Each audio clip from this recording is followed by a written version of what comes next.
Lord, kung magtatagumpay man ako at hindi ikaw ang kasama ko, ay huwag na lamang po. Baliwala ang lahat kung hindi naman kita kasama. Baliwala ang lahat ng bagay kung hindi naman ikaw ang napararangalan sa buhay ko. Kulang ang lahat ng bagay at hindi magiging sapat kung sa buhay ko ay hindi ikaw ang lahat. Akala ko noon ang buhay ay iikot lang sa tagumpay. Sa dami ng napatunayan, sa dami ng pwedeng ipagmalaki, at sa dami ng mga nakukuha at naipupundar. Pero hindi pala ganun.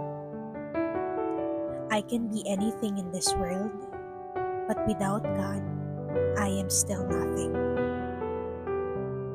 Walang atin, lahat ng bagay ay galing sa Panginoon. Kaya dear, always pursue the Creator more than His creation.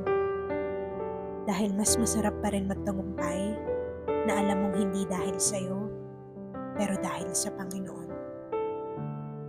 With love and prayers, Noel.